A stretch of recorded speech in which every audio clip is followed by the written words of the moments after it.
नमस्कार, आप देख रहे हैं न्यूज फॉर नेशन और मैं हूं श्रभे आपके साथ। बिहार में विधानसभा चुनाव खत्म हो चुके हैं, लेकिन पूरी तस्वीर जो हमने देखी उस बिहार विधानसभा चुनाव की, उसमें काफी सारी चीजें सामने निकल कर आई। अगर हम बात करें सत्ताधारी पार्टी एनडीए की, तो उस वक्त पार्टी सभी राजनीतिक दल से कई सारी जो पार्टियां थी वो उनका अलगाव दिखा, बिखराव दिखा। इन सब के बीच अगर हम सत्ताधारी पार्टी एनडीए की बात करें तो वहां से भी लोक जनशक्ति पार्टी यानी कि लोजपा अपने आप को अलग करती दिखाई दी। हालांकि हर वो कोशिश की गई कि सभी लोग साथ में रहे, एकता बनी रहे, लेकिन चिराग पासवान नहीं मानी और उन्होंने खुद को उस वक्त एनडीए से अलग कर लिया।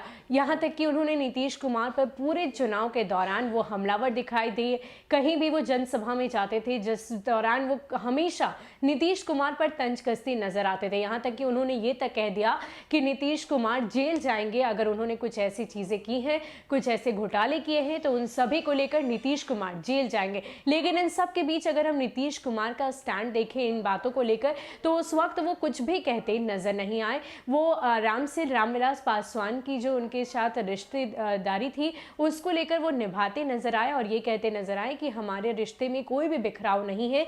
चिराग पासवान जो कुछ भी कह रहे हैं हमें उससे कोई मतलब नहीं है। तो ये तमाम तरह की बातें हमने उस चुनाव के दौरान देखी। लेकिन अब इन सब के बीच अब जब नई सरकार का गठन हो रहा है तो अब सभी के मन में ये सवाल उठ रहा है कि आखिर ये जो लोजपा है उसके लिए एनडीए के मन में क्या है। खास करके बीजेपी और लोजपा को लेकर हमेशा यही कहा जाता था चिराग पासवान की तरफ से कि बिहार में लोजपा और भाजपा मिलकर सरकार बनाएगी।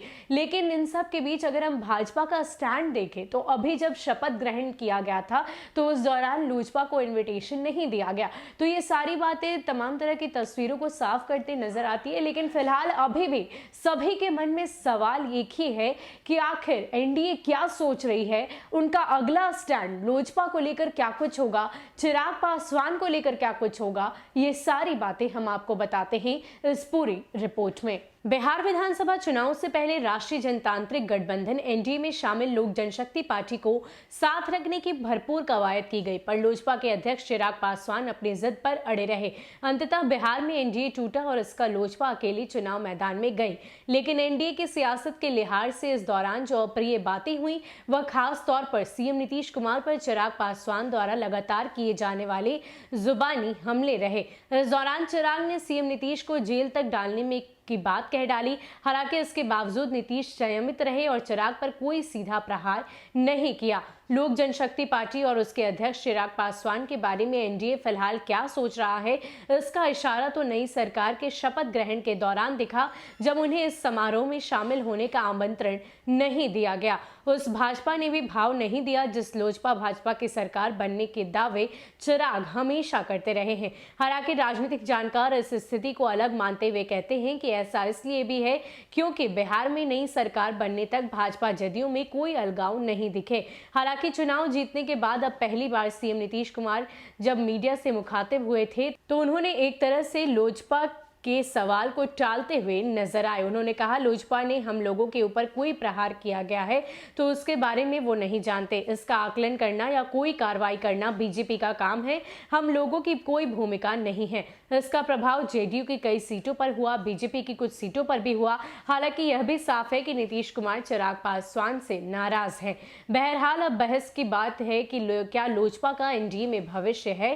राजनीतिक जानकार इसे भाजपा के नजरिए से देखते हैं और वरिष्ठ राजनीतिक विश्लेषक का कहना है कि बीजेपी फिलहाल ऐसा कुछ नहीं करेगी कि नीतीश नाराज हो। लेकिन यह भी साफ है कि बिहार में बीजेपी का लॉन्ग टर्म एजेंडा पर चल रही है। इसमें अति पिछड़ों को पार्टी के साथ जोड़े रखने के लिए दलित और महादलित वोटों को भी इंटैक्ट रखना शामिल है। जाहिर है इसके लिए नीतीश कुमार और चिराग पासवान दोनों ही जरूरी है।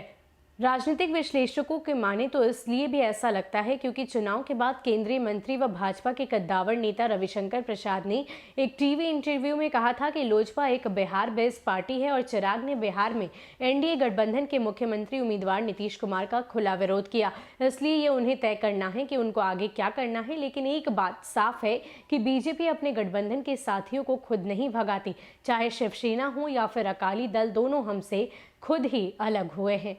आपको बता दें कि वरिष्ठ पत्रकारों का कहना है कि नीतीश की बात रह जाएगी और चिराग का एनडीए में ही बने रहने का रास्ता साफ हो जाएगा और बिहार की सरकार में चिराग पासवान कोई भी दखल नहीं होगा। शायद बीजेपी का नेतृत्व इसी फॉर्मूले पर सोच भी रहा हो ना हो आने वाले समय में हमें चिराग और नीतीश एनडीए का हिस्सा ही नजर आते रहे। अगर यह होता है तो आने वाली बिहार की राजनीति में भाजपा अपने वोट के आधार का और अधिक विस्तार कर पाएगी।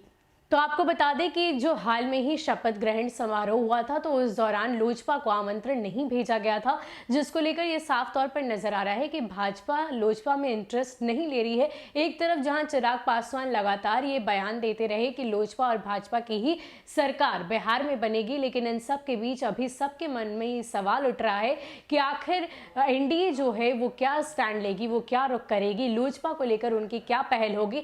लेकिन पूरी तरीके से अगर हम राजनीतिक विश्लेषकों की बात करें तो उनका यही कहना है कि भाजपा कहीं ना कहीं अब पूरे लॉन्ग टर्म के लिए अपने आप को बिहार में देख रही है, जिसके लिए उन्हें चिराग पासवान और नीतीश कुमार दोनों की ही बेहद जरूरत है, क्योंकि अति पिछड़े वोट बैंक को साधना और उनको समेटना भी भाजपा के लिए लॉन्ग टर्म के लिए जरूरी है। लेकिन अब ऐसे में क्या कुछ होगा वो तो वक्त ही बताएगा। लेकिन फिलहाल राजनीतिक पंडितों की माने तो उनका यही कहना है कि भाजपा वो ऐसा कोई भी कदम नहीं उठाएगी जिससे वो शॉर्ट टर्म पीरियड में ही उसे बिहार से लौटना पड़े। लेकिन इन सब के बीच अब आगे क्या कुछ होगा वो तो वक्त ही बताएगा। लेकिन नीतीश कुमार की अगर हम बात करें तो वो कहीं ना कहीं चिराग पासवान से जरूर नाराज है। हालांकि पूरे चुनाव के दौरान वो बेहद ही संयमित दिखे और जब शपथ ग्रहण करने के बाद जब मीडिया कर्मियों से उन्होंने बातचीत की तो उस दौरान भी चिराग को उठे सवाल को लेकर उन्होंने कुछ भी नहीं कहा था। फिलहाल के लिए इतना ही। ऐसे ही अपडेट्स के लिए आप हमारे साथ बने रहिए और देखते रहिए न्यूज़ फॉर नेशन। नमस्कार।